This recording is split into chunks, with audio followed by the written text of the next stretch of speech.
ನಮಸ್ತೆ ವೀಕ್ಷಕರೇ, ಜಾತಕ ಫಲ ವಿಶೇಷ ಕಾರ್ಯಕ್ರಮಕ್ಕೆ ಸ್ವಾಗತ. ನಾನು ವಿನುತಾ ಪರಮೇಶ್. ವೀಕ್ಷಕರೇ, ಈ ದಿನದ ವಿಶೇಷತೆ ಹಾಗೂ ನೀವು ಕಳಿಸಿರುವ ಸಂದೇಶಗಳ ಜೊತೆಗೆ 12 ರಾಶಿಗಳ ಬಗ್ಗೆ ತಿಳಿಸ್ಕೊಡ್ತಾ ಹೋಗ್ತೇವೆ. ಮೊದಲಿಗೆ ಕಾರ್ಯಕ್ರಮಕ್ಕೆ ಪ್ರಾಜ್ಞರಾದ ಶ್ರೀ ಶ್ರೀಕಂಠ ಶಾಸ್ತ್ರಿಗಳನ್ನು ಸ್ವಾಗತಿಸೋಣ. ಶಾಸ್ತ್ರಿಗಳೇ, ಕಾರ್ಯಕ್ರಮಕ್ಕೆ ಸ್ವಾಗತ. ನಮಸ್ಕಾರ. ಶಾಸ್ತ್ರಿಗಳೇ, ಮೊದಲಿಗೆ ಈ ದಿನದ ವಿಶೇಷತೆ ತಿಳಿಸ್ಕೊಡೋದಾದ್ರೆ. ಶ್ರೀ ಗುರುಭ್ಯೋ ನಮಃ. ಹರಿ ಓಂ. ಮೂರ್ತಿತ್ವೇ ಪರಿಕಲ್ಪಿತ ಶಶಿಭೃತೋ ವರ್ತ್ಮ ಪುನರ್ಜನ್ಮನ ಆತ್ಮೇತ್ಯಾತ್ಮವಿದಾಂ ಕೃತುಶ್ಚ ಯಜತಾಂ ಭರ್ತ ಅಮರ ಜ್ಯೋತಿಷಾಂ ಲೋಕಾನಾಂ ಪ್ರಳಯೋದ್ಭವ ಸ್ಥಿತಿ ವಿಭುಶ್ಚಾನೇಕಧಾಯ ಶ್ರಿತೌ ವಾಚನ್ನ ಸದದಾ ತ್ವನೇಕ ಕಿರಣ ತ್ರೈಲೋಕ್ಯ ದೀಪೋ ರವಿಃ. ಸಮಸ್ತ ವೀಕ್ಷಕರಿಗೆ ಶುಭೋದಯ, ಶುಭ ಬೆಳಗು.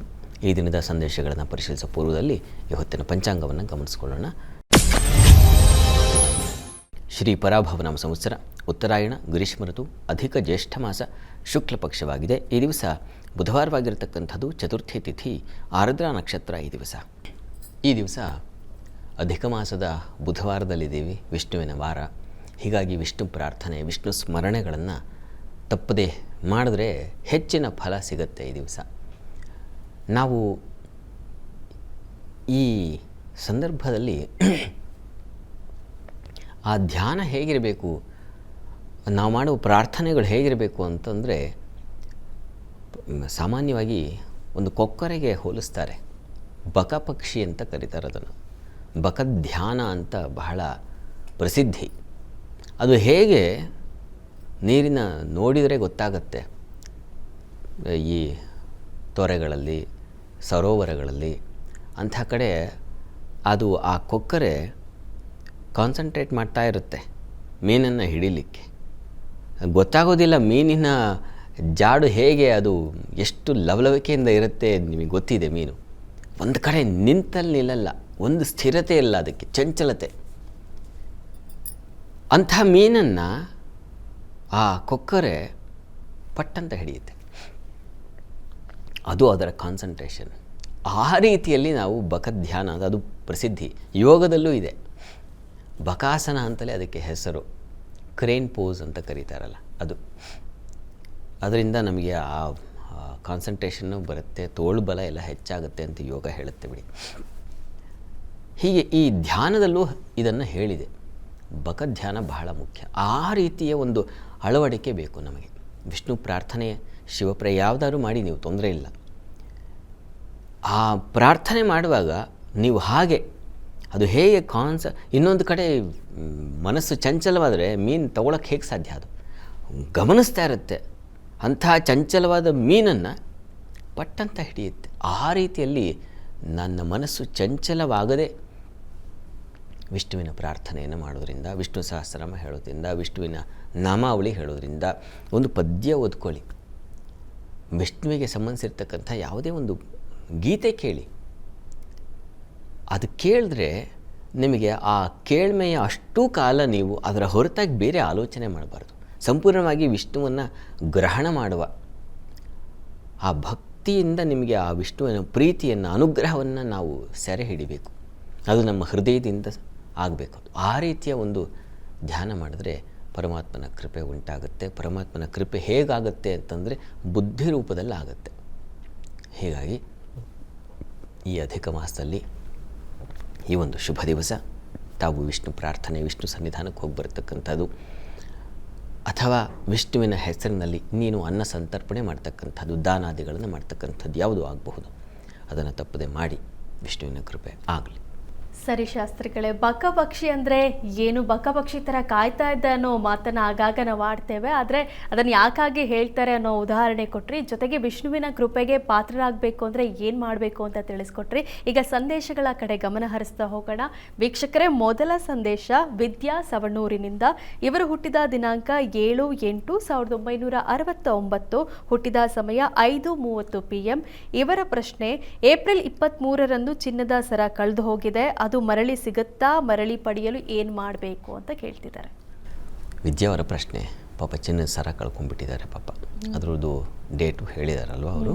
ನೋಡೋಣ. ನೋಡಿ, ವಸ್ತು ಕಳೆದು ಹೋದರೆ ಸಾಮಾನ್ಯವಾಗಿ ನಾನು ಹೇಳ್ತಾ ಇರ್ತೀನಿ, ಅಷ್ಟಮದಲ್ಲಿ ಏನಾದ್ರು ಮಾಂದಿ ಇದ್ದರೆ ವಸ್ತು ನಷ್ಟವಾಗುತ್ತೆ. ಹೀಗಾಗಿ ಕಾರ್ತವೀರ್ಯಾರ್ಜುನ ಸ್ಮರಣೆ ಮಾಡಿ ಅಂತ. ಹೀಗಾಗಿ ತಾವು ಶ್ರದ್ಧೆಯಿಂದ ಕಾರ್ತವೀರ್ಯಾರ್ಜುನ ಅದು ಯಾಕಾಗಿ ಆ ಮಂತ್ರವನ್ನು ಮಾಡ್ತಾರೆ ಅಂತಂದರೆ, ನಾವು ಹುಡುಕಿದ್ರೆ ಎರಡು ತೋಳುಗಳಿಂದ, ಎರಡು ಕೈಗಳಿಂದ ಎಷ್ಟು ತಡಕಲಿಕ್ಕೆ ಸಾಧ್ಯ ಆಗಲ್ಲ. ಹೀಗಾಗಿ ಕಾರ್ತವೀರ್ಯಾರ್ಜುನನಿಗೆ ಸಹಸ್ರಬಾಹು ಅಂತ ಅವನಿಗೆ ಹೆಸರು. ಹೀಗಾಗಿ 1000 ಕೈಗಳೇನಾದರೂ ಹುಡುಕ್ಲಿಕ್ಕೆ ಪ್ರಾರಂಭ ಮಾಡಿದ್ರೆ ಬಹಳ ಬೇಗ ಸಿಗುತ್ತೆ ಅನ್ನೋ ಒಂದು ನಂಬಿಕೆ, ಶ್ರದ್ಧೆ ಇದೆ. ಹೀಗಾಗಿ ತಾವು ಕಾರ್ತವೀರ್ಯಾರ್ಜುನೋ ನಾಮ ರಾಜಾಬಾಹು ಸಹಸ್ರವಾನ್ ತಸ್ಯ ಸ್ಮರಣ ಮಾತ್ರೇಣ ಹೃತನ್ನಷ್ಟಂಚ ಲಭ್ಯತೆ. ಈ ಮಂತ್ರವನ್ನು ಹೇಳ್ಕೊಳ್ಳಿ. ಇದು ಏನು ಕಳೆದು ಹೋಗಿದೆಯೋ ಆ ವಸ್ತುವನ್ನು, ಚಿನ್ನ ಬಹಳ ಅಮೂಲ್ಯವಾದದ್ದು. ಈಗಂತೂ ಚಿನ್ನದ ಬೆಲೆ ತುಂಬ ಕೊಂಡ್ಕೊಳ್ಳೋಕ್ಕೆ ಸಾಧ್ಯವಿಲ್ಲ, ಅಷ್ಟರ ಮಟ್ಟಿಗೆ ಹೋಗಿದೆ. ಹೀಗಾಗಿ ಶ್ರದ್ಧೆಯಿಂದ ಈ ಮಂತ್ರವನ್ನು ಹೇಳ್ಕೊಳ್ಳಿ. 48 ದಿವಸ ನಿರಂತರವಾಗಿ ಈ ಮಂತ್ರ ಒಂದು 108 ಬಾರಿ ಹೇಳಿ. ಆ ಕೃಪೆಯಿಂದ ಉಂಟಾಗುತ್ತೆ, ಯೋಚನೆ ಮಾಡಬೇಡಿ, ಒಳ್ಳೆಯದಾಗಲಿ. ಶಾಸ್ತ್ರಿಗಳ ಮುಂದಿನ ಸಂದೇಶ ಮೈಸೂರಿಂದ ಶರ್ಮಾ ಕುಮಾರ್. ಇವರು ಹುಟ್ಟಿದ ದಿನಾಂಕ 11/9/1992 ಬೆಳಗ್ಗೆ 8:38. ಇವರ ಪ್ರಶ್ನೆ, ಮೊದಲನೇ ಮದುವೆ ಡಿವೋರ್ಸ್ ಆಗಿದೆ, ಎರಡನೇ ಮದುವೆ ಬಗ್ಗೆ ತಿಳಿಸಿ, ಯಾವುದೇ ದೋಷ ಇದ್ರೂ ಪರಿಹಾರ ತಿಳಿಸ್ಕೊಡಿ ಅಂತ. ಶರ್ಮಾ ಕುಮಾರ್ ಅವರ ಪ್ರಶ್ನೆ, ಅದು ಮರು ವಿವಾಹದ ಬಗ್ಗೆ ಕೇಳಿದಾರಲ್ವ, ನೋಡೋಣ. ತಮ್ಮದು ತುಲಾ ಲಗ್ನವಾಗಿದೆ. ಲಗ್ನದ ಅಧಿಪತಿ ಶುಕ್ರ ನಿಮ್ಮ ಜಾತಕದಲ್ಲಿ ನೀಚ ಸ್ಥಾನದಲ್ಲಿ ವ್ಯಯದಲ್ಲಿದ್ದಾನೆ. ಕುಜ ಸಪ್ತಮಾಧಿಪತಿ, ಅವನು ಶತ್ರು ಕ್ಷೇತ್ರದಲ್ಲಿ ಕೇತು ಯುಕ್ತನಾಗಿದ್ದಾನೆ. ಇವೆಲ್ಲ ಸ್ವಲ್ಪ ತೊಡಕನ್ನು ಸೂಚಿಸ್ತಕ್ಕಂಥವೇ. ಪ್ರಸ್ತುತ ಕಾಲವನ್ನು ನೋಡೋಣ. ಈಗ ತಮಗೆ ಶನಿ ದಶೆಯಲ್ಲಿ ಈಗ ನಡೀತಾ ಇರತಕ್ಕಂಥದ್ದು ಶುಕ್ರನ ಕಾಲ ನಡೀತಾ ಇದೆ ನೋಡಿ. ಈಗ ಶುಕ್ರಗ್ರಹ ಶಾಂತಿ ಮಾಡಿಸಿ ಮತ್ತು ಅರ್ಕ ವಿವಾಹ ಅಂತ ಬರುತ್ತೆ, ಅದೊಂದು ಮಾಡಿಸಿ. ಶುಕ್ರಗ್ರಹ ಶಾಂತಿ, ಅರ್ಕ ವಿವಾಹ. ಅರ್ಕ ಅಂದರೆ ಎಕ್ಕೆ ಗಿಡಕ್ಕೆ ಅದು ವಿವಾಹ ಮಾಡ್ತಕ್ಕಂಥ ಒಂದು ಕ್ರಮ ಇದೆ. ವಿವಾಹಾದಿ ದೋಷಗಳು ಈ ಥರದ್ದೇನಾದರೂ ಇದ್ದರೆ ಅವುಗಳ ನಿವಾರಣೆಯಾಗುತ್ತೆ ಅದರಿಂದ ಅಂತಕ್ಕಂಥ ಒಂದು ಶ್ರದ್ಧೆ ಇದೆ. ದಯವಿಟ್ಟು ಅದನ್ನು ಮಾಡಿಸಿ, ಪ್ರಯತ್ನ ಮಾಡಿ, ಪ್ರಯತ್ನಕ್ಕೆ ಫಲ ಸಿಗುತ್ತೆ, ಆತಂಕ ಮಾಡ್ಕೋಬೇಡಿ, ಒಳ್ಳೆಯದಾಗಲಿ. ಶಾಸ್ತ್ರಿಗಳ ಮುಂದಿನ ಸಂದೇಶ ಯಲ್ಲಮ್ಮ ಹುಣಸಗಿರಿಯಿಂದ. ಇವರು ಹುಟ್ಟಿದ ದಿನಾಂಕ 17/8/2009 ಬೆಳಗ್ಗೆ 6 ಗಂಟೆ. ಇವರ ಪ್ರಶ್ನೆ, ಸರ್ಕಾರಿ ಕೆಲಸದ ಬಗ್ಗೆ ತಿಳಿಸ್ಕೊಡಿ ಅಂತ. ಯಲ್ಲಮ್ಮ ಅವರ ಪ್ರಶ್ನೆ, ಅದು ಸರ್ಕಾರಿ ನೌಕರಿ ಸಿಗುತ್ತಾ ಅಂತ ಕೇಳಿದ್ದಾರೆ. ಜಾತಕ ನೋಡೋಣ. ನೋಡಿ, ತಮ್ಮದು ಕರ್ಕಟಕ ಲಗ್ನವಾಗಿದೆ. ಲಗ್ನದಿಂದ ಕರ್ಮಾಧಿಪತಿ ಕುಜ ನಿಮಗೆ ವ್ಯಯದಲ್ಲಿದ್ದಾನೆ. ಕರ್ಮಾಧಿಪತಿ ವ್ಯಯದಲ್ಲಿದ್ದರೆ ಕಾರ್ಯಹೀನೋ ಭವೇ ನರಹ ಅಂತ, ಕೆಲಸಗಳಿಂದ ಕಳ್ಕೊಳ್ತಕ್ಕಂಥದ್ದು, ಕೆಲಸಗಳಲ್ಲಿ ಅಂದುಕೊಂಡಿದ್ದು ಸಿಗದೆ ಹೋಗ್ತಕ್ಕಂಥದ್ದು, ಇಂತಹ ಫಲವನ್ನು ಹೇಳಿದೆ. ಹಾಗಂತ ಗಾಬರಿ ಆಗಬೇಕಾದ್ದಿಲ್ಲ. ನಿಮಗೆ ಧನಾಧಿಪತಿ ತುಂಬ ಚೆನ್ನಾಗಿದ್ದಾನೆ, ರವಿ ಸೂರ್ಯ. ಹೀಗಾಗಿ ಹಣ ಸಂಪಾದನೆಗೆ ದಾರಿ ಉಂಟಾಗುತ್ತೆ, ಆತಂಕ ಮಾಡ್ಕೋಬೇಡಿ. ಮತ್ತು ನವಾಂಶದಲ್ಲಿ ರವಿ ಬಲಿಷ್ಠನಾಗಿದ್ದಾನೆ, ಉಚ್ಚಾಂಶ ತಗೊಂಡಿದ್ದಾನೆ. ರವಿ ಚೆನ್ನಾಗಿದ್ದರೆ ಏನೋ ಕೆಲಸ ಮಾಡ್ತಾರವರು, ಯಾವುದೋ ಒಂದು ರೀತಿಯಲ್ಲಿ ಕೆಲಸ ಗಿಟ್ಟಿಸ್ಕೊಂಡು ಆ ಕೆಲಸದಲ್ಲಿ ಒಂದು ಏಳಿಗೆ ಪಡೆಯಲಿಕ್ಕೆ ಒಂದು ಅವಕಾಶ ಇದೆ. ಒಂದು ಗ್ರಹ ರವಿ ಅಲ್ಲಿ ಸ್ವಾಭಾವಿಕವಾಗಿ ಗ್ರಹಗಳ ಬಲವನ್ನು ಲೆಕ್ಕ ಹಾಕೊಂಡ್ರೆ ಶಕುಬುಗು ಶುಚರಾದ್ಯ ವೃದ್ಧಿತೋ ವೀರ್ಯವಂತಹ ಅಂತ ಆಧಾರವನ್ನು ಕೊಡ್ತಾರೆ ವರಾಹಮಿರು. ರವಿ ಶಕುಬುಗು ಶುಚರಾದ್ಯ ಅಂದರೆ ಎಲ್ಲ ಗ್ರಹಗಳಿಗೂ, ಅಂದರೆ ಶನೈಶ್ಚರ ಬಿಡಿ. ಈ ಒಂದು ಕಥೆ ಹೇಳಿದ್ರೆ ಏನಾಗುತ್ತೆ ನಿಮಗೆ ಅರ್ಥ ಆಗಲ್ಲ. ಪಾಪ ಜನರಿಗೆ ಫಲ ಅಷ್ಟೇ ಬೇಕಾಗಿರುತ್ತೆ. ಅಂತೂ ಈ ಒಂದು ಆಧಾರ ಕೊಡಬೇಕು. ಆವಾಗ ಏನಾಗುತ್ತೆ, ಒಂದು ಮನಸ್ಸಿಗೆ ವಿಶ್ವಾಸ ಬರುತ್ತೆ, ಓಹೋ ಹೀಗಿದೆ ಅಂತ. ರವಿ ತುಂಬ ಬಲಿಷ್ಠವಾದ ಗ್ರಹ ಸ್ವಾಭಾವಿಕವಾಗಿ. ಹೀಗೆ ಅಂಥ ರವಿ ಚೆನ್ನಾಗಿದ್ದುಬಿಟ್ರೆ ಆತ್ಮವಿಶ್ವಾಸ ಇರುತ್ತೆ ಅವರಿಗೆ. ಹೀಗಾಗಿ ನಿಮಗೆ ಆತ್ಮವಿಶ್ವಾಸ ಇರುತ್ತೆ. ಗೌರ್ಮೆಂಟ್ ಜಾಬ್ ಅಲ್ಲದೆ ಇದ್ರೆ ಇನ್ನೇನು ಬೇರೆ ಬೇರೆ ಕೆಲಸಗಳಿಲ್ವೇನ್ರಿ, ಅಲ್ಲೆಲ್ಲ ನೀವು ಕೆಲಸ ತಗೋತೀರ, ಚೆನ್ನಾಗಿರ್ತೀರ, ಯೋಚನೆ ಮಾಡಬೇಡಿ. ಪ್ರಸ್ತುತ ನಿಮಗೆ ಗುರುದಶೆಯಲ್ಲಿ ಈಗ ನಡೀತಾ ಇರತಕ್ಕಂಥದ್ದು ಈಗ ಕೇತುವಿನ ಭಕ್ತಿ ನೋಡಿ. ಮುಂದೆ 2027 ಫೆಬ್ರವರಿ ನಂತರ ನಿಮಗೆ ಬ್ಯಾಕ್ ಟು ಬ್ಯಾಕ್ ತುಂಬ ಚೆನ್ನಾಗಿದೆ. ಶುಕ್ರ ರವಿ ಎಲ್ಲ ಶುರುವಾಗುತ್ತೆ, ಅದೆಲ್ಲ ಚೆನ್ನಾಗಿದೆ, ಆತಂಕ ಮಾಡ್ಕೋಬೇಡಿ, ಒಳ್ಳೆಯದಾಗಲಿ. ಶಾಸ್ತ್ರಿಗಳ ಮುಂದಿನ ಸಂದೇಶ ತಿಲಕ್ ಕುಮಾರ್ ಬೆಂಗಳೂರಿಂದ. ಇವರು ಹುಟ್ಟಿದ ದಿನಾಂಕ 25/6/1999, ಹುಟ್ಟಿದ ಸಮಯ 4:30 AM. ಇವರ ಪ್ರಶ್ನೆ, ಆರೋಗ್ಯ, ಕೆಲಸ ಮತ್ತು ಮದುವೆ ಬಗ್ಗೆ ತಿಳಿಸ್ಕೊಡಿ ಅಂತ. ತಿಲಕ್ ಕುಮಾರ್ ಅವರ ಪ್ರಶ್ನೆ ಆರೋಗ್ಯ, ಮದುವೆ ಮತ್ತು ಕೆಲಸ ಇಷ್ಟು ಕೇಳಿದ್ದಾರೆ. ಜಾತಕ ನೋಡಿ, ತಮ್ಮದು ವೃಷಭ ಲಗ್ನವಾಗಿದೆ. ಲಗ್ನಾಧಿಪತಿ ಶುಕ್ರ ರಾಹುಯುಕ್ತನಾಗಿದ್ದಾನೆ ಬುಧ ಜೊತೆಗೆ. ಗಂಟಲು ಬಾಧೆ ಇರಬಹುದು ಅಂತ ಅನ್ನಿಸ್ತಾ ಇದೆ. ಹೀಗಾಗಿ ಸ್ವಲ್ಪ ಹುಷಾರು. ಗಂಟಲು ಮತ್ತು ಕಿವಿ ಈ ಭಾಗಗಳಲ್ಲಿ ತೊಂದರೆ ಆಗೋ ಸಾಧ್ಯತೆ ಇದೆ. ಈಗ ಶನಿ ದಶೆಯಲ್ಲಿ ತಮಗೆ ನಡೀತಾ ಇರತಕ್ಕಂಥದ್ದು ಗುರುವಿನ ಭುಕ್ತಿ ನಡೀತಾ ಇದೆ ನೋಡಿ. ಗುರು ವ್ಯಯದಲ್ಲಿದ್ದಾನೆ. ಹೀಗಾಗಿ ಹತ್ತಿರದಲ್ಲಿ ಯಾವುದಾದ್ರು ಗುರು ಸನ್ನಿಧಾನ ಇದ್ದರೆ, ಹತ್ತಿರದಲ್ಲಿ ಗುರುಮಂದಿರ ಬೇಕಾದಷ್ಟು ಇದ್ದಾವಲ್ವ, ಆ ಗುರು ಸನ್ನಿಧಾನ ನಿಮಗೆ ಶ್ರದ್ಧೆ ಇರಬೇಕು. ಗುರು ಅಂದರೆ ನಾವು ಯಾರೋ ಒಂದು ಕಡೆ ಒಂದು ಮನಸ್ಸಿನಲ್ಲಿ ಇಟ್ಕೊಂಡಿರ್ತೀವಲ್ಲ, ಆ ಗುರು ಸನ್ನಿಧಾನ ಅಂದರೆ ಇದಪ್ಪ, ಇಲ್ಲಿಗೆ ಹೋಗಿ ಬರಬೇಕು ಅಂತ. ಅಲ್ಲಿಗೆ ಪ್ರತಿ ಗುರುವಾರ ಅಲ್ಲಿಗೆ ಹೋಗಿ ಸ್ವಲ್ಪ ಕಡಲೆಬೇಳೆ ಹಾಗೂ ಬೆಲ್ಲ ಇದನ್ನು ಪ್ರತಿ ಗುರುವಾರ ಶ್ರದ್ಧೆಯಿಂದ 1 ವರ್ಷ ಕಾಲ ನಿರಂತರವಾಗಿ ಕೊಡಿ. ತುಂಬ ಅನುಕೂಲ ಆಗುತ್ತೆ. ವೃತ್ತಿಗೆ, ವಿವಾಹಕ್ಕೆ ಎಲ್ಲ ರೀತಿಯ ಅನುಕೂಲ ಉಂಟಾಗುತ್ತೆ. ವಿವಾಹಕ್ಕೆ ಸಂಬಂಧಿಸಿದ ಹಾಗೆ ಕುಜಗ್ರಹ ಶಾಂತಿ ಒಂದು ಬೇಕು. ದಯವಿಟ್ಟು ಅದನ್ನು ಮಾಡಿಸಿ. ಅದು ಮಾಡಿಸಿದ ಮೇಲೆ ನಿಮ್ಮ ಪ್ರಯತ್ನಕ್ಕೆ ಒಂದು ಒಳ್ಳೆಯ ಫಲ ಸಿಗುತ್ತೆ. ಒಳ್ಳೆಯದಾಗಲಿ. ಶಾಸ್ತ್ರಿಗಳ ಮುಂದಿನ ಸಂದೇಶ ದಾವಣಗೆರೆಯಿಂದ ಚನ್ನಬಸವ. ಇವರು ಹುಟ್ಟಿದ ದಿನಾಂಕ 16/9/1962, ಹುಟ್ಟಿದ ಸಮಯ 7:05 PM. ಇವರ ಪ್ರಶ್ನೆ, ರಿಯಲ್ ಎಸ್ಟೇಟ್ ವ್ಯವಹಾರ ಮಾಡಬಹುದೇ ಮತ್ತು ಹಣಕಾಸು ಸಮಸ್ಯೆಗೆ ಪರಿಹಾರ ತಿಳಿಸಿ. ಚನ್ನಬಸವ ಅವರ ಪ್ರಶ್ನೆ, ಅದು ರಿಯಲ್ ಎಸ್ಟೇಟ್ ಮಾಡಬಹುದಾ ಅಂತ ಕೇಳಿದ್ದಾರೆ, ಮತ್ತು ಹಣಕಾಸಿನ ಪರಿಸ್ಥಿತಿ ಕೇಳಿದ್ದಾರೆ. ನೋಡಿ, ತಮ್ಮ ಜಾತಕವನ್ನು ಪರಿಶೀಲಿಸಿದರೆ ಇದು ಮೀನ ಲಗ್ನವಾಗಿದೆ. ಲಗ್ನದಿಂದ ಚತುರ್ಥಾಧಿಪತಿ 4ನೇ ಮನೆ ಅಧಿಪತಿಯಿಂದ ರಿಯಲ್ ಎಸ್ಟೇಟೋ ಮತ್ತೊಂದೋ ಇವುಗಳನ್ನು ಗಮನಿಸ್ಕೊಳ್ಬೇಕು. ಗೃಹಕ್ಕೆ ಸಂಬಂಧಿಸಿದ ಹಾಗೆ, ಮನೆಗೆ ಸಂಬಂಧಿಸಿದ ಹಾಗೆ, ನಿವೇಶನಕ್ಕೆ ಸಂಬಂಧಿಸಿದ ಹಾಗೆ. ಅದು ಬುಧ ನಿಮ್ಮ ಜಾತಕದಲ್ಲಿ ಅವನು ಬಲಿಷ್ಠನಾಗಿದ್ದಾನೆ, ಉಚ್ಚ ಸ್ಥಾನದಲ್ಲಿದ್ದಾನೆ. ಅಲ್ಲಿ ಶಾಸ್ತ್ರದಲ್ಲಿ ಒಂದು ಮಾತಿದೆ, ಸ್ವಚ್ಛ ಸುಹೃತ್ ಸ್ವತ್ರಿಕೋಣ ನವಾಂಶೈ ಸ್ಥಾನಬಲಂ ಸ್ವಗೃಹೋಪಗತೇಚ ಅಂತ ಒಂದು ಆಧಾರವನ್ನು ಕೊಡ್ತಾರೆ. ಗ್ರಹಗಳು ಬಲಿಷ್ಠರಾಗಿದ್ದರೆ, ಸ್ಥಾನಬಲದಿಂದ ಕೂಡಿದ್ದರೆ, ಸ್ವತ್ರಿಕೋಣದಲ್ಲಿದ್ದರೆ, ಉಚ್ಚಸ್ಥಾನದಲ್ಲಿದ್ದರೆ ಇಲ್ಲೆಲ್ಲ ಬಲ ಅಂತ. ಉಚ್ಚಸ್ಥಾನದಲ್ಲಿದ್ದಾನೆ, ಮೂಲ ತ್ರಿಕೋಣ ಸ್ಥಾನವೂ ಆಗಿದೆ ಅದು. ಹೀಗಾಗಿ ಒಳ್ಳೆಯ ಸ್ಥಾನದಲ್ಲಿದ್ದಾನೆ. ಮತ್ತು ಶಿಖಿಭೂ ಕಪಯೋ ಮೃದ್ಗಣಾನ ವಶಿನೋ ಭೂಮಿ ಸುತಾದಯ ಕ್ರಮೇಣ ಅಂತ ಇನ್ನೊಂದು ಆಧಾರ ಇದೆ. ಭೂತತ್ವಕ್ಕೆ ಕಾರಕನಾಗಿರ್ತಕ್ಕಂಥವನು ಬುಧ.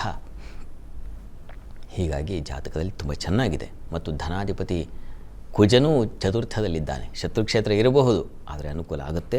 ಗುರುದೃಷ್ಟಿ ಇದೆ ಕುಜನಿಗೆ. ಈ ಕಾರಣದಿಂದಾಗಿ ಅನುಕೂಲ ಚೆನ್ನಾಗಿದೆ. ರಿಯಲ್ ಎಸ್ಟೇಟ್ ಮಾಡಿ ಭೂ ವ್ಯವಹಾರಗಳಲ್ಲಿ ಅನುಕೂಲ ಆಗುತ್ತೆ. ಸಾಕಷ್ಟು ಹಣ ಸಂಪಾದಿಸ್ತೀರಾ. ಆಮೇಲೆ ಒಂದು ಮೆಸೇಜ್ ಹಾಕಿ, ಬಂದಿದೆ ಹಣ ಅಂತ. ಒಳ್ಳೆಯದಾಗಲಿ. ಶಾಸ್ತ್ರಿಗಳೇ, 12 ರಾಶಿಗಳ ಬಗ್ಗೆ ತಿಳಿಸ್ಕೊಡೋದಾದರೆ? 12 ರಾಶಿಗಳ ಫಲಾಫಲ ತಿಳಿಯುವ ಮುನ್ನ ಈ ಹೊತ್ತಿನ ಗ್ರಹಸ್ಥಿತಿಯನ್ನು ಗಮನಿಸ್ಕೊಳ್ಳೋದಾದರೆ, ಮೇಷರಾಶಿಯಲ್ಲಿ ಕುಜನನ್ನು ಕಾಣ್ತಾ ಇದ್ದೀವಿ. ವೃಷಭ ರಾಶಿಯಲ್ಲಿ ಅಲ್ಲಿ ರವಿ ಬುಧರ ಯುತಿಯನ್ನು ಕಾಣ್ತಾ ಇದ್ದೀವಿ. ಇನ್ನು ಮಿಥುನ ರಾಶಿಯಲ್ಲಿ ಚಂದ್ರ ಗುರು ಶುಕ್ರರನ್ನು ಕಾಣ್ತಾ ಇದ್ದೀವಿ. ಕರ್ಕಟಕದಲ್ಲಿ ಈ ದಿವಸ ಮಾಂದಿ ಉದಯಾಗಿದೆ. ಸಿಂಹದಲ್ಲಿ ಕೇತು ಇರ್ತಕ್ಕಂಥದ್ದು. ಇನ್ನು ರಾಹುವಿನ ಸ್ಥಿತಿಯನ್ನು ಕಾಣ್ತಾ ಇದ್ದೀವಿ ಕುಂಭದಲ್ಲಿ. ಶನೈಶ್ಚರ ಯಥಾ ಪ್ರಕಾರ ಮೇನದಲ್ಲಿದ್ದಾನೆ. ಹೀಗಿರುವಾಗ 12 ರಾಶಿಗಳ ಫಲಾಫಲ ತಿಳಿತಾ ಹೋಗೋಣ. ಮೊದಲಿಗೆ ಮೇಷರಾಶಿಯವರಿಗೆ ಈ ದಿವಸ ಸಹೋದರಲ್ಲಿ ಒಂದು ಆತ್ಮೀಯತೆ, ಸೇವಕರು, ಸಹಾಯಕರಿಂದ ಹೆಚ್ಚಿನ ಅನುಕೂಲ, ವಿಶ್ವಾಸ, ನಂಬಿಕೆಯಿಂದ ನಿಮಗೆ ಗೊತ್ತಿರಲ್ಲ ಯಾರೋ ಅಚಾನಕ್ಕಾಗಿ ಬರ್ತಕ್ಕಂಥವ್ರು, ಆಗಂತಕರು ಅಥವಾ ಇನ್ನೇನೋ ಪರಿಚಿತ ಇಲ್ಲ, ಒಂದು ಸಲ ಪರಿಚಯ, ಮೊದಲನೇ ಸಲ ಪರಿಚಯದಲ್ಲಿ ಅತಿ ವಿಶ್ವಾಸ ಬರತಕ್ಕಂಥದ್ದು. ಆ ರೀತಿಯ ಒಂದು ಸಂದರ್ಭಗಳನ್ನು ಕಾಣ್ತೀರ. ನೋಡೇ ಇಲ್ಲ ರೀ, ಇವತ್ತೇ ಮಾತಾಡಿಸ್ತಾ ಇರೋದು, ಆದರೆ ಅವರಿಗೆಲ್ಲ ಅಷ್ಟು ನಂಬಿಕೆ ಬಂತು ಅಂತ. ಹಾಗೆ ನಿಮಗೂ ಅವ್ರಿಗೂ ಒಂದು ರೀತಿಯ ಸಾಮ್ಯತೆ ಉಂಟಾಗುತ್ತೆ. ಆ ರೀತಿಯ ಒಂದು ಶುಭ ಫಲ ಕಾಣ್ತೀರಾ. ಸಂಗಾತಿಯಲ್ಲಿ ಸಾಮರಸ್ಯ, ಅನ್ಯೋನ್ಯತೆ, ಪ್ರೀತಿ, ವಿಶ್ವಾಸ ಕಾಣ್ತೀರಾ. ವ್ಯಾಪಾರದಲ್ಲಿ ತುಂಬ ಚೆನ್ನಾಗಿರ್ತದೆ. ದೇಹಬಲ ದಾರ್ಢ್ಯತೆಯಿಂದ ಇರ್ತದೆ ಈ ದಿವಸ. ಸ್ವಲ್ಪ ಬಂಧುಗಳ ವಿಚಾರದಲ್ಲಿ ಹುಷಾರಾಗಿರಿ. ನೀರಿನ ಪ್ರದೇಶಗಳಲ್ಲಿ ಹುಷಾರಾಗಿರಿ. ಎಲ್ಲೋ ಒಂದು ಟ್ರಿಪ್ಪೋ ಮತ್ತೊಂದು ಹೋಗಿರ್ತೀರಲ್ಲ, ಅಲ್ಲಿ ಸಮುದ್ರ ತೀರಗಳಲ್ಲಿ, ಜಲಕ್ಷೇತ್ರದಲ್ಲಿ ಮಂದಿ ಇದ್ದಾಗ ಜಲಕಂಟಕಗಳು ಉಂಟಾಗುತ್ತೆ. ಹೀಗಾಗಿ ನೀರಿನ ಜೊತೆಗೆ ಸರಸ ಕೂಡದು. ಜಲ ದುರ್ಗೆಯ ಕಟೀಲು ದುರ್ಗಾ ಪರಮೇಶ್ವರಿ ಪ್ರಾರ್ಥನೆ ಮಾಡಿ. ವೃಷಭ ರಾಶಿಯವರಿಗೆ ಕುಟುಂಬದಲ್ಲಿ ಆತ್ಮೀಯ ವಾತಾವರಣ ಇರುತ್ತದೆ. ಸ್ತ್ರೀಯರಿಗೆ ಒಂದು ಸಂತಸ, ಸಮಾಧಾನ, ಸುಗ್ರಾಸ ಭೋಜನ, ಅಡುಗೆನೇ ತುಂಬ ಚೆನ್ನಾಗಿ ಈ ದಿವಸ ಶ್ರದ್ಧೆಯಿಂದ ಕಾನ್ಸಂಟ್ರೇಟ್ ಮಾಡಿ. ಬಕಪಕ್ಷಿ ಧ್ಯಾನ ಇದೆಯಲ್ಲ, ಆ ಥರ ನೀವು ಅಡುಗೆ ತುಂಬ ಶ್ರದ್ಧೆಯಿಂದ ಮಾಡ್ತಕ್ಕಂಥದ್ದು. ಅದರಲ್ಲೇ ಒಂದು ಸಮಾಧಾನ, ಸಂತೋಷ ಕಾಣ್ತಕ್ಕಂಥ ಸಾಧ್ಯತೆ ಅದನ್ನು ಸೂಚಿಸ್ತಾ ಇದೆ. ಮತ್ತು ಹೋಟೆಲ್ ಇಂಡಸ್ಟ್ರಿಯಲ್ಲಿ ಇರ್ತಕ್ಕಂಥವ್ರಿಗೆ ತುಂಬ ಚೆನ್ನಾಗಿದೆ. ಹೈನುಗಾರರಿಗೆ ತುಂಬ ಚೆನ್ನಾಗಿದೆ. ಈ ವಸ್ತ್ರ ವ್ಯಾಪಾರಿಗಳಿಗೆ ಆಭರಣ, ಈ ಕಿವಿ ಓಲೆ ಮತ್ತೊಂದು ಇಂಥ ಉಡುಗೆ ತೊಡುಗೆ ಎರಡೂ ಅವುಗಳಿಗೆ ಸಂಬಂಧಿಸಿರ್ತಕ್ಕಂಥ ಕ್ಷೇತ್ರಗಳಲ್ಲಿ ತುಂಬ ಚೆನ್ನಾಗಿದೆ. ಮತ್ತು ಈ ಯಾವುದನ್ನು ನಾವು ಔಷಧಿ ಅಂತೀವೋ ಆ ಕ್ಷೇತ್ರಗಳಲ್ಲಿ ಇರ್ತಕ್ಕಂಥವ್ರಿಗೆ ತುಂಬ ಚೆನ್ನಾಗಿದೆ. ಹೆಚ್ಚಿನ ಫಲಾನುಕೂಲ ಸೂಚಿಸ್ತಾ ಇದೆ. ಈ ದಿವಸ ಸ್ವಲ್ಪ ಥ್ರೋಟ್ ಇನ್ಫೆಕ್ಷನ್ ಆಗಬಹುದು. ಹೀಗಾಗಿ ಹುಷಾರು, ದುರ್ಗಾ ಕವಚ ಹೇಳ್ಕೊಳ್ಳಿ. ಇನ್ನು ಮಿಥುನ ರಾಶಿಯವರಿಗೆ ಈ ದಿವಸ ಕೆಲಸ ಕಾರ್ಯಗಳಲ್ಲಿ ತುಂಬ ಚೆನ್ನಾಗಿದೆ. ಹೆಚ್ಚಿನ ಅನುಕೂಲ ಇದೆ. ಹಣ ಬರುತ್ತೆ, ಹಣ ಹೋಗುತ್ತೆ, ಎರಡೂ ಇದೆ ಈ ದಿವಸ. ಲಾಭವೂ ಇದೆ, ನಷ್ಟವೂ ಇದೆ, ಎರಡನ್ನೂ ಸೂಚಿಸ್ತಾ ಇದೆ. ಹುಷಾರು. ಮತ್ತು ಹೊರಟು ಮಾತು ಆಡ್ಬಿಡ್ತೀರ ಈ ದಿವಸ. ಅವ್ರ ಜೊತೆಗೆ ಸ್ವಲ್ಪ ಸಮಾಧಾನವಾಗಿರಿ. ದ್ವಿತೀಯದಲ್ಲಿದ್ದಾಗ ಮಾತು ನಿಮ್ಮನ್ನು ಕೆಟ್ಟವರನ್ನಾಗಿ ಮಾಡಿಬಿಡುತ್ತೆ. ಈ ದಿವಸದ ಮಟ್ಟಿಗೆ ಮಾತಿನಲ್ಲಿ ಹಿಡ್ತಾ ಇರಲಿ. ಮತ್ತು ಈ ದಿವಸ ನಿಮಗೆ ಉಳಿದ ಹಾಗೆ ಸಂಗಾತಿ ವಿಚಾರದಲ್ಲಿ ಸಾಮರಸ್ಯ, ಅನ್ಯೋನ್ಯತೆ, ಪ್ರೀತಿ, ವಿಶ್ವಾಸ ಚೆನ್ನಾಗಿದೆ ಈ ದಿವಸ. ಮತ್ತು ಸ್ನೇಹಿತರ ಜೊತೆಗೂ ಅನುಕೂಲದ ವಾತಾವರಣ ಸೂಚಿಸ್ತಾ ಇದೆ. ಪ್ರಾರ್ಥನೆಗೆ ಈ ದಿವಸ ನೀವು ವಾಕ್ಸರಸ್ವತಿ ಪ್ರಾರ್ಥನೆ ಮಾಡಿ. ಕರ್ಕಟಕ ರಾಶಿಯವರಿಗೆ ವೃತ್ತಿಯಲ್ಲಿ ತುಂಬ ಚೆನ್ನಾಗಿದೆ, ಹೆಚ್ಚಿನ ಸಹಕಾರಗಳನ್ನು ಕಾಣ್ತಕ್ಕಂಥದ್ದು. ಮತ್ತೊಬ್ಬರಿಗೇನು ಕಿರಿಕಿರಿ ತೊಂದರೆ ಆಗ್ತಾ ಇರೋದು ನೋಡ್ತೀರ ಅಷ್ಟು ವಿನಃ ನಿಮಗೆ ಆ ಬಾಧೆ ಉಂಟಾಗೋದಿಲ್ಲ. ಆ ರೀತಿಯಲ್ಲಿ ತುಂಬ ಚೆನ್ನಾಗಿದೆ. ಮತ್ತು ಔಷಧ ವ್ಯಾಪಾರಿಗಳಿಗೆ ತುಂಬ ಚೆನ್ನಾಗಿದೆ. ಮೆಡಿಕಲ್ ಫೀಲ್ಡ್ ಇರತಕ್ಕಂಥವ್ರಿಗೆ ತುಂಬ ಚೆನ್ನಾಗಿ, ಗೌರ್ಮೆಂಟ್ ಜಾಬ್ಗಳಲ್ಲಿ ಕೆಲಸ ಮಾಡೋರಿಗೆ ತುಂಬ ಸಹಾಯ ಸಹಕಾರ ಸಿಗ್ತಕ್ಕಂಥದ್ದಾಗಿದೆ. ಈ ದಿವಸ ನಿಮಗೆ ಸ್ವಲ್ಪ ಆರೋಗ್ಯ ವ್ಯತ್ಯಾಸ ಸೂಚಿಸ್ತಾ ಇದೆ. ಒಂದು ಕಾಲಿಗೂ ಪೆಟ್ಟು ಬೀಳಬಹುದು ಮತ್ತು ತಲೆಗೂ ಶಿರೋಬಾಧೆ, ಕಾಲು ತಲೆ ಎರಡಕ್ಕೂ ತೊಂದರೆ ಆಗೋ ಸಾಧ್ಯತೆ ಇದೆ ಈ ದಿವಸ. ತಪ್ಪದೆ ನೀವು ದುರ್ಗಾ ಕವಚ ಹೇಳಿಕೊಳ್ಳಿ. ಇನ್ನು ಸಿಂಹರಾಶಿಯವರಿಗೆ ಈ ದಿವಸ ಲಾಭದಾಯಕವಾಗಿದೆ, ನಷ್ಟವೂ ಇದೆ. ಲಾಭ ನಷ್ಟ ಎರಡೂ ನಿಮಗೂ ಹಾಗೇ ಇದೆ ಪರಿಸ್ಥಿತಿ. ಆದರೆ ಕೆಲಸದಲ್ಲಿ ತುಂಬ ಚೆನ್ನಾಗಿದೆ. ಮೆಡಿಕಲ್ ಫೀಲ್ಡ್ ಇರ್ತಕ್ಕಂಥವ್ರಿಗೆ, ರಾಜಕಾರಣದಲ್ಲಿ ಇರ್ತಕ್ಕಂಥವ್ರಿಗೆ, ಗೌರ್ಮೆಂಟ್ ಸೆಕ್ಟರ್ಗಳಲ್ಲಿ ಕೆಲಸ ಮಾಡೋರಿಗೆ ತುಂಬ ಚೆನ್ನಾಗಿದೆ. ಮತ್ತು ಈ ಹೋಟೆಲ್ ಇಂಡಸ್ಟ್ರಿ ಆ ಕ್ಷೇತ್ರದಲ್ಲಿ ಕೆಲಸ ಮಾಡೋರಿಗೂ ತುಂಬ ಚೆನ್ನಾಗಿದೆ. ಮತ್ತು ಪ್ರಧಾನವಾಗಿ ಈ ದಿವಸ ನಿಮಗೆ ಕಾಲಿಗೆ ಪೆಟ್ಟಾಗಬಹುದು, ಉಗುರಿನ ಬಾಧೆ ಉಂಟಾಗಬಹುದು, ಏನೋ ಕುಟ್ಟಿಸ್ಕೊಂಡು ತೊಂದರೆ ಆಗೋ ಸಾಧ್ಯತೆ ಸೂಚಿಸ್ತಾ ಇದೆ. ತಪ್ಪದೆ ಶಿವಕವಚ ಹೇಳ್ಕೊಳ್ಳಿ. ಇನ್ನು ಕನ್ಯಾ ರಾಶಿಯವರಿಗೆ ದಿವಸ ವೃತ್ತಿಯಲ್ಲಿ ತುಂಬ ಚೆನ್ನಾಗಿದೆ, ಲಾಭದಾಯಕವಾಗಿದೆ. ನೀವು ಮಾಡಿದ ಕೆಲಸಕ್ಕೆ ಒಂದು ಪ್ರಶಂಸೆ, ಗೌರವ, ಅಷ್ಟಲ್ಲದೆ ಹಣವು ತಂದುಕೊಟ್ಟು ಚೆನ್ನಾಗಿ ಕೆಲಸ ಮಾಡಿದ್ದೀರಾ ಅಂತ ಗೌರವಿಸ್ತಕ್ಕಂಥದ್ದು ಈ ರೀತಿಯ ಒಂದು ಸಾಧ್ಯತೆ. ಕೂಲಿ ಕಾರ್ಮಿಕರಿಗೆ ಮತ್ತು ಸಣ್ಣ ಪುಟ್ಟ ಕೆಲಸ ಮಾಡೋರಿಗೆಲ್ಲ ಪರಿಶ್ರಮಕ್ಕೆ ತಕ್ಕ ಹಣವೂ ಇದೆ, ಅದು ಸಮಾಧಾನ ತಂದುಕೊಡುತ್ತೆ. ಆ ರೀತಿಯಲ್ಲಿ ತುಂಬ ಚೆನ್ನಾಗಿದೆ. ಕನ್ಸ್ಟ್ರಕ್ಷನ್ ಫೀಲ್ಡ್ ಇರ್ತಕ್ಕಂಥವ್ರಿಗೆ ತುಂಬ ಚೆನ್ನಾಗಿದೆ. ಮತ್ತು ಬಹಳ ವಿಶೇಷವಾಗಿ ಕಲಾವಿದರಿಗೆ ತುಂಬ ಅನುಕೂಲದ ಒಂದು ವಾತಾವರಣ ಸೂಚಿಸ್ತಾ ಇದೆ. ಈ ಉಪನ್ಯಾಸಕರಿಗೆ, ಶಾಲಾ ಕಾಲೇಜುಗಳಲ್ಲಿ ಕೆಲಸ ಮಾಡೋರಿಗೆ ತುಂಬ ಚೆನ್ನಾಗಿದೆ.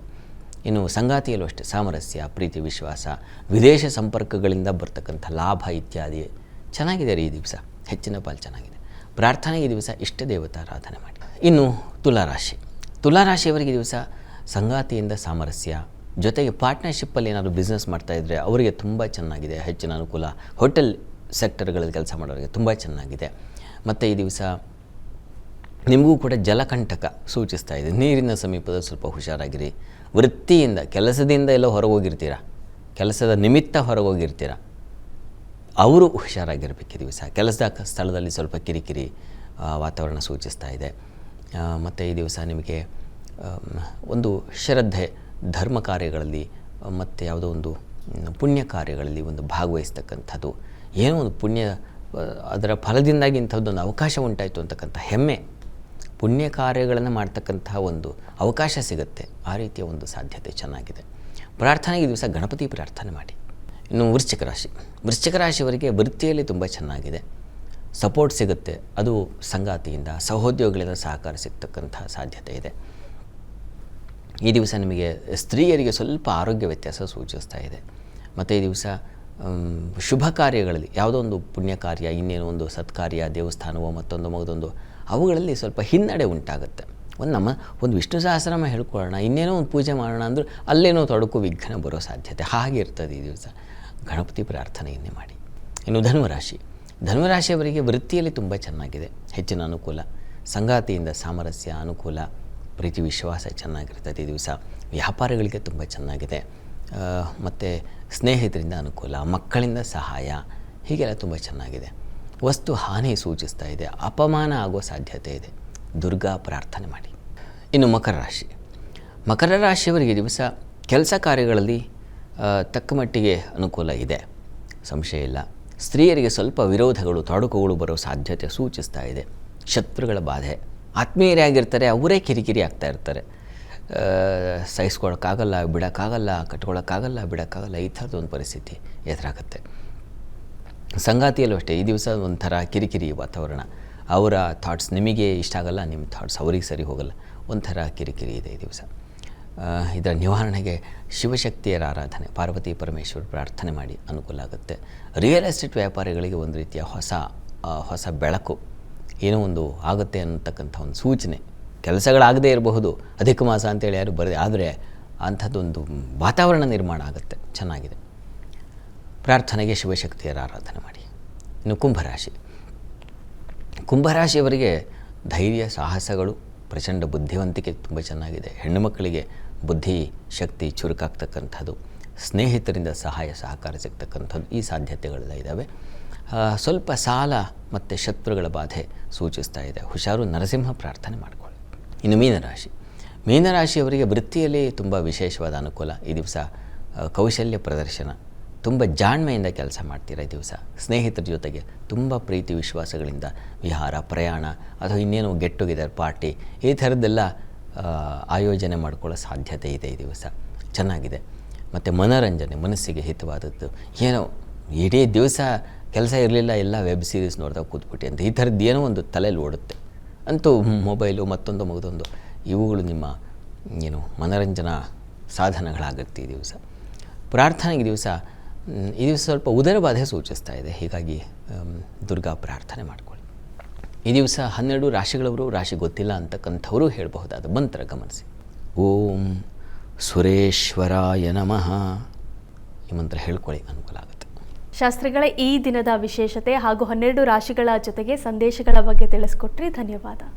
ಸರ್ವೇ ಜನಾಃ ಸುಖಿನೋ ಭವಂತು, ಸಮಸ್ತ ಸನ್ಮಂಗಳಾನಿ ಭವಂತು. ಎಲ್ಲರಿಗೂ ಶುಭವಾಗಲಿ. ವೀಕ್ಷಕರೇ, ಇದಾಗಿತ್ತು ಇವತ್ತಿನ ಜಾತಕ ಫಲ ವಿಶೇಷ ಕಾರ್ಯಕ್ರಮ. ನೇರ ದಿಟ್ಟ ನಿರಂತರ ಸುದ್ದಿಗಾಗಿ ನೋಡ್ತಾ ಇರಿ ಏಷ್ಯಾನೆಟ್ ಸುವರ್ಣ ನ್ಯೂಸ್.